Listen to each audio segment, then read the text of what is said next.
Hello बच्चों, आज हम बीए सेकेंड ईयर में फ्रांस के संविधान का संवैधानिक विकास जो तीसरे गणतंत्र के रूप में हमने पढ़ा था, उसकी कुछ बातें हमने पढ़ ली थी। अब आगे हम पढ़ेंगे कि ये तीसरा गणतंत्र कब तक स्थापित रहा और कब तक चला।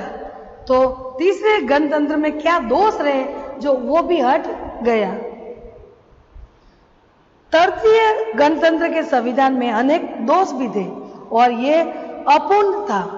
ये संविधान राजतंत्रवादियों तथा गणतंत्रवादियों के बीच का समझौता का परिणाम था और क्योंकि इसके निर्माता अनेक आवश्यक प्रश्नों पर भी एक मत नहीं थे, अंत ये संविधान अधूरा और अव्यवस्थित था।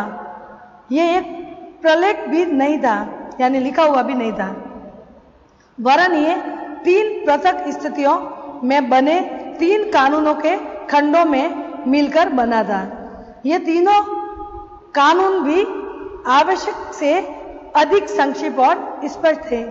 संविधान में नागरिक अधिकारों का उल्लेख नहीं था। इन्हीं आधारों पर जी एनोटक्स ने इसे असंगत, अधूरा तथा दुखद बताया।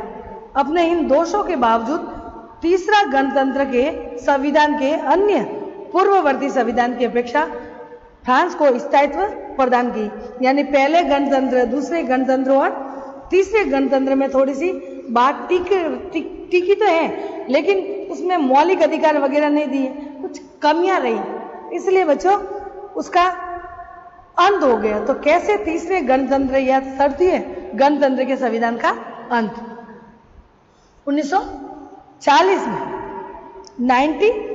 में 1940 में जर्मनी द्वारा पराजित होने पर तृतीय गणतंत्र और उसके द्वारा स्थापित राजनीतिक संस्थाओं का अंत हो गया। युद्ध काल में फ्रांस की 2 सरकारें बनी, एक का केंद्र विसी में था और दूसरा का फ्रांस के बाहर। 1944 के में जनरल डी गॉल की सेना ने फ्रांस को जर्मनी की अधीनता से मुक्त किया, यानी जर्मनी का उनके ऊपर बोलबाला था, जो राजा का शासन था वो हटा दिया गया। मैंने कहा ना, तभी तो दोनों मिश्रण रूप, लोकतंत्र भी था, वोट भी दे रहे हैं और एक जगह राजा भी शासन कर रहा था।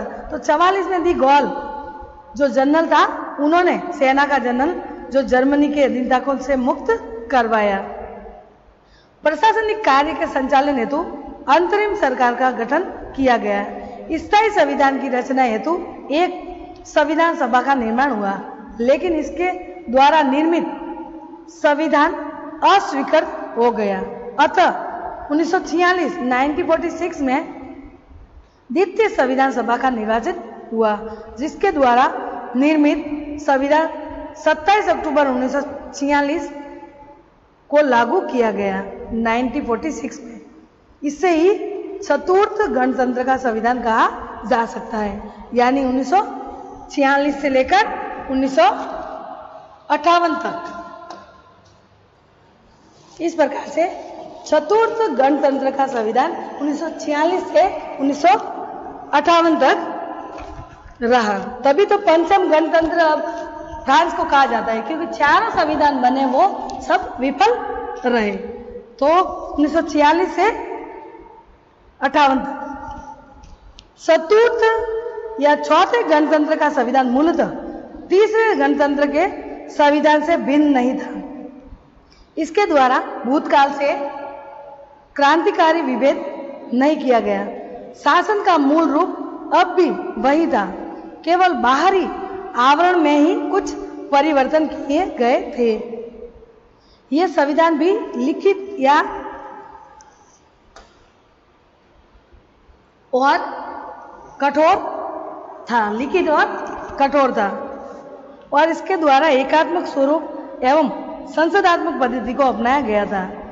पहले के ही समान फ्रांस की व्यवस्थापिका द्विसदनात्मक थी, यानी लोकसभा और राज्यसभा दोनों, प्रतिनिधि सभा और सीनेट। द्विसंधात्मक थी और प्रशासनिक कानून पूर्ववत लागू थे। जो पहले प्रशासन के कानून थे वो भी अभी भी चौथे गणतंत्र में भी लागू थे। स्थानीय स्वशासन के ढांचे में भी कोई परिवर्तन नहीं किया गया था। लेकिन तृतीय गणतंत्र के संविधान में व्यवस्थापिका और कार्यपालिका के संबंध में जो दोष अनुभव किए गए थे, इससे चतुर्थ गणतंत्र यानी चौथे गणतंत्र के संविधान द्वारा दूर करने का प्रयत्न किया गया, लेकिन यह भी एक असफल ही प्रयत्न था। चौथे गणतंत्र के संविधान का अंत और पंचम गणतंत्र के संविधान का निर्माण। चौथे गणतंत्र का संविधान किसी राजनीतिक दर्शन विशेष का नहीं था, वरन विभिन्न विरोधी राजनीतिक मतावलियों के समझौते का परिणाम था तथा आग और जिंक के शब्दों में यह समझौता तर्क का नहीं वरन परिस्थितियों का परिणाम था। यानी किसी ने तर्क नहीं दिए थे कैसा संविधान बने, कैसा क्या बने, क्या लिया जाए बातें, वो सब नहीं थी। जैसे ही परिस्थिति बनी वैसे वैसे वो जुड़ते गए और नई नई बातों को लिया गया। संविधान में किसी राजनीतिक दर्शन का समावेश न होने के कारण इसमें जनता को आकृष्ट करने की क्षमता भी नहीं थी। चौथे गणतंत्र का संविधान 1946 में लागू किया गया था और लागू किए जाने के कुछ ही दिनों बाद यह स्पष्ट हो गया था कि इसमें तीसरे गणतंत्र के संविधान की दुर्बलता विद्यमान है। यानी तीसरे की कुछ बातें दुर्बलता आई, इसलिए ये भी इसका भी अंत हो गया। किसे? चौथे संविधान का भी अंत हो गया। ऐसा अनुभव होने लगा कि चौथे गणतंत्र का अंत हो गया और तीसरे गणतंत्र पुनः अवतरित हुआ। हर्बर्ट ल्यूथी नामक स्विट्जरलैंड इतिहासकार ने कहा है कि जिस दिन से चौथा गणतंत्र का जन्म हुआ उसी दिन से उसके शव की दुर्गंध निकलने लगी और फलत उसकी मृत्यु भी दयनीय ढंग से हो गई। यानी चौथा गणतंत्र जैसे लगा फ्रांस में तो तीसरे का वो मन में आ गया कि दुर्गंध, जैसे उन्होंने बताया कि ये गंध आने लगी, क्योंकि वो तीसरे की तरह ये भी ज्यादा नहीं चलेगा, ये भी बीच में ही मर जाएगा, तो पहले से बदबू आने लग गई। ये उनके हर्बर्ट ल्यूवी का कहना था, ल्यूथी का। इस संविधान ने जिस सबसे बड़ी बुराई को जन्म दिया वह थी राजनीतिक अस्थिरता। इस संविधान के लगभग 12 वर्षों के काल में 3 साम्राज्य निर्वाचित हुए, लेकिन 25 मंत्रिमंडलों का निर्माण और पतन हुआ।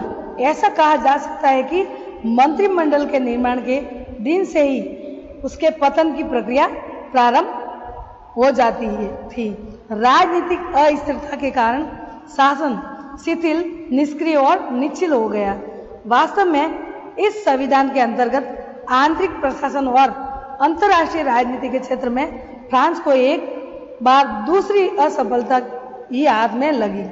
उसे यूरोप का रुग्ण व्यक्ति कहा जाने लगा था कि यूरोप का रुग्ण व्यक्ति, यानी ये बार बार उसका अंत हो रहा है। लेकिन चौथे गणतंत्र के अंत का तत्कालीन कारण ये प्रशासनिक दोष नहीं था, वरन सेना में राजनीतिक तत्वों का प्रवेश था। सेना में राजनीतिक तत्व आगे थे, इसलिए ये ढह गया।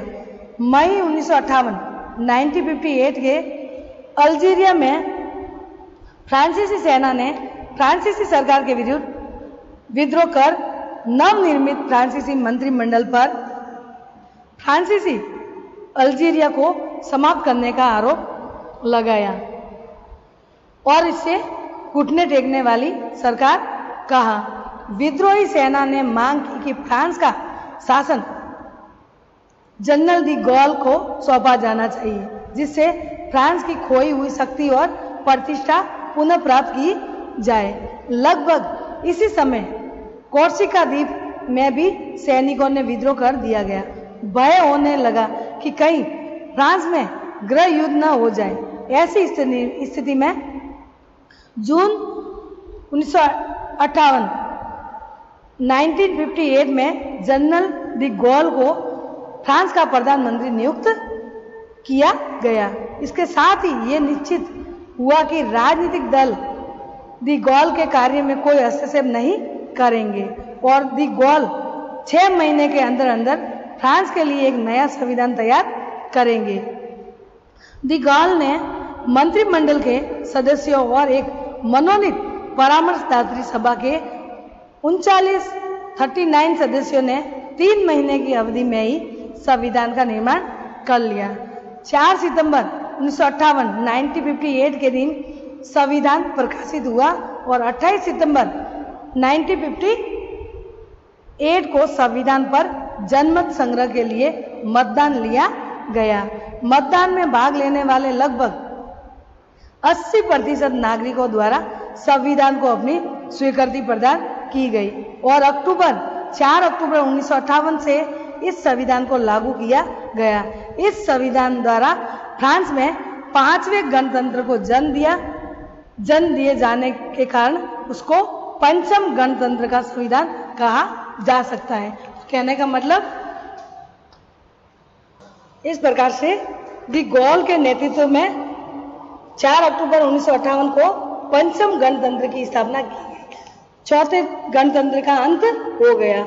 ये चौथा गणतंत्र 1946 से 1958 तक चला। अब 5वें पंचम गणतंत्र के संविधान की विशेषता पढ़ने से पहले, क्योंकि थोड़ा फ्रांस के संविधान के अध्ययन का महत्व पढ़ना जरूरी है, पहले अध्ययन का महत्व पढ़ेंगे और बाद में हम पढ़ेंगे पंचम गणतंत्र के संविधान की विशेषता। तो अब है संविधान का विकास इस प्रकार से हुआ और अब फ्रांस के संविधान के अध्ययन का महत्व, इसमें पढ़ेंगे हम फ्रांस के संविधान के अध्ययन का महत्व। राजनीति के विद्यार्थियों के लिए फ्रांस के संविधान के अध्ययन का विशेष महत्व है। फ्रांस, जिसे सामान्यतः राजनीतिक प्रयोगों की प्रयोगशाला कहा जाता है, और H.E. फाइनल ने विश्व की विचारधारा का निर्माण स्थल भी कहते हैं। एक ऐसा क्षेत्र है जहां से विभिन्न राजनीतिक विचारधारा और संस्थाओं को विश्व के विभिन्न देशों द्वारा ग्रहण किया गया। गत लगभग 180 वर्षों में विश्व के विभिन्न देशों में लोकतंत्रवाद का जो विकास हुआ उसका नेतृत्व फ्रांस ने ही किया था। प्रजातंत्र के उच्च आदर्श, स्वतंत्रता, समानता और भ्रातृत्व फ्रांस की राज्य क्रांति की ही देन है। ये सब होने के बाद ही फ्रांस के 5वें गणतंत्र का स्थापना के बाद ही ये सब बातें आई कि उनके स्वतंत्रता, समानता ये सब मिलनी चाहिए और भाईचारे की तरह रहना चाहिए, क्योंकि इन क्रांति के द्वारा ये बातें सामने आई। आज हर देश यही कर रहा है कि इतनी ठोकरें खाने के बाद फ्रांस आखिर में सुधर गया और आज की तारीख में वो विकसित देश है। फ्रांस के संविधान और शासन व्यवस्था का अध्ययन इसलिए भी महत्वपूर्ण है कि फ्रांस को यूरोपियन महाद्वीप का प्रतिनिधि देश कहा जाता है। अन्य कोई भी यूरोपियन देश यूरोपियन महाद्वीप की सभ्यता का इतने अच्छे रूप में प्रतिनिधित्व नहीं करता और अन्य किसी भी यूरोपियन या यूरोपियन देश ने मानवीय जीवन के विभिन्न क्षेत्रों में जैसे काव्य, साहित्य, संगीत, प्राकृतिक विज्ञान, दर्शन और विधि तथा प्रशासन में उतनी श्रेष्ठता प्राप्त नहीं की जितनी की फ्रांस ने।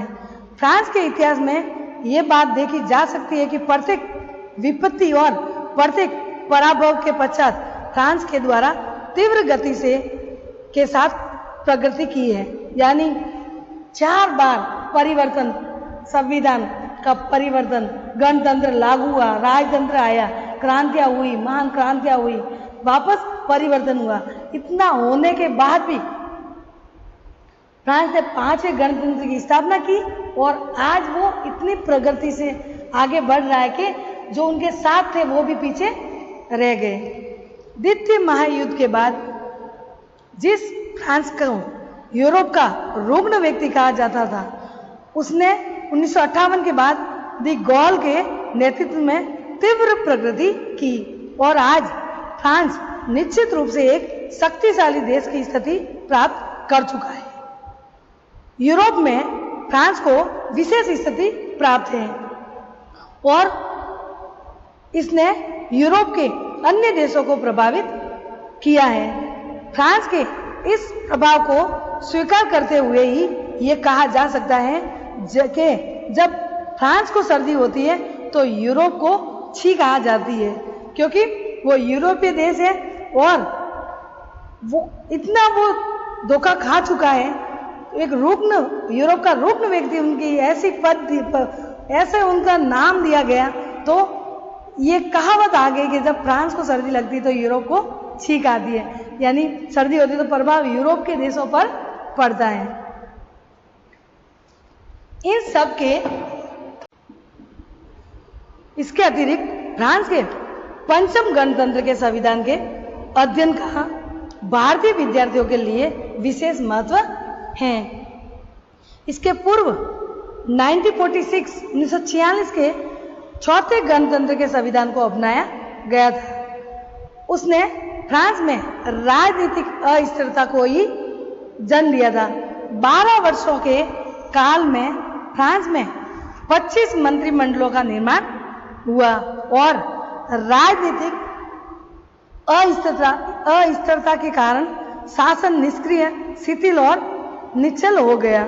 इस राजनीतिक अस्थिरता को दूर करने के लिए 1958 में डी गॉल के नेतृत्व में पंचम गणतंत्र के संविधान को अपनाया गया और इससे अपने लक्ष्य में महत्वपूर्ण सफलता मिली।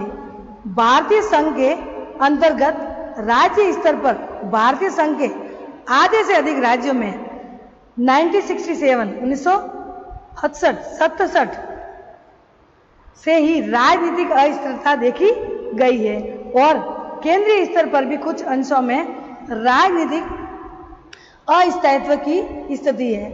भारतीय राजनीति में रुचि रखने वाले व्यक्तियों को इस बात पर विचार करना है कि क्या फ्रांस का उदाहरण भारतीय संघ के केंद्र या राज्यों में किसी प्रकार से उपयोगी हो सकता है।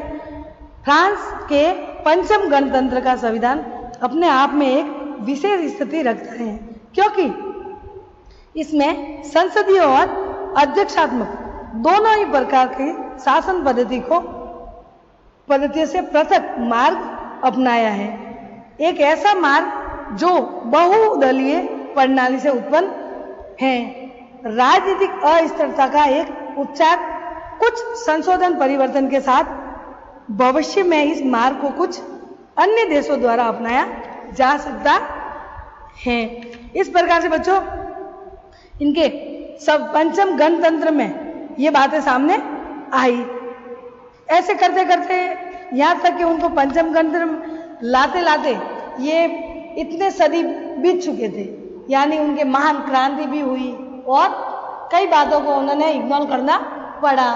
फ्रांस के संविधान का संवैधानिक विकास में भी देखा गया कि कैसे प्रथम, द्वितीय, तृतीय और चौथे तक वो बदलता रहा। नेपोलियन वगैरह दूसरों ने भी इनकी फ्रांस की पोल देखकर आक्रमण करते रहे। ऐसे ऐसे सिचुएशन आती रही और फ्रांस में हिम्मत नहीं आ रही। आखिर में डी गॉल ने 4 अक्टूबर 1958 में पंचम गणतंत्र की स्थापना की, जो न तो उन्होंने संसदात्मक व्यवस्था रखी, न ही अध्यक्षात्मक शासन व्यवस्था की बात रखी। क्यों? क्योंकि इसमें अलग ही बात रखी गई थी कि राजनीतिक अस्थिरता और प्रशासनिक दुर्बलता की स्थिति को दूर करने के लिए डी गॉल के नेतृत्व में 1998 में जिस संविधान को अपनाया गया उसका मूल मंत्र व्यवस्था स्थायित्व ही है। यानी डी गॉल ने देखा कि 4 गणतंत्र बन चुके, उसमें कुछ कमियां रही जो बार बार वो उसका अंत हो रहा है। इसलिए उन्होंने डी गॉल ने सोचा कि या तो इनकी एक तो व्यवस्था अच्छी होनी चाहिए, किसकी? राज व्यवस्था अच्छी होनी चाहिए, और दूसरा स्थायित्व, ऐसी व्यवस्था होनी चाहिए कि बार बार जैसे चौथे गणतंत्र का अंत हुआ वैसे ही 5वें का नहीं हो। तो ऐसी व्यवस्था और ऐसा स्थायित्व लाना चाहिए ताकि वापस ये टिका रहे और देश तरक्की करता रहे। इस संविधान के विषय में डी गॉल का कहना है कि इस संविधान को अंगीकृत कर फ्रांसीसी जनता ने एक नवीन और उज्जवल भविष्य का आह्वान किया है। इस प्रकार से बच्चों उन्होंने अलग अलग बात कही है फ्रांस के बारे में। और पंचम गणतंत्र के संविधान के अंतर्गत कार्यपालिका और विधायिका के बीच संघर्ष की स्थिति उत्पन्न होने पर भी आशंका है कि कुछ पक्षों द्वारा यह सुझाव दिया गया है कि राष्ट्रपति का अलग से, वो जब हम पढ़ेंगे ना, राष्ट्रपति का कार्यकाल पहले ज्यादा था, पहले फिर कम करेंगे, उसमें हम विशेषता में वो बातें सारी पढ़ेंगे। तो आज के लिए हमने संवैधानिक विकास, फ्रांस के सामाजिक आर्थिक विकास पढ़े, फ्रांस के संविधान का संवैधानिक विकास किस तरीके से पहला, दूसरा और तीसरा महान क्रांति हुई और तीसरा गणतंत्र स्थापित हुआ, चौथा हुआ और चौथे का अंत कैसे हुआ। नेपोलियन नेपोलियन 3 बार उन्होंने आक्रमण किया नेपोलियन ने और उस फ्रांस पर अपना आधिपत्य स्थापित किया। तो इस तरीके से अब वर्तमान में पंचम गणतंत्र के संविधान ही चल रहा है। तो कल हम पढ़ेंगे फ्रांस के पंचम गणतंत्र के संविधान की विशेषता। ठीक है बच्चों, बाय।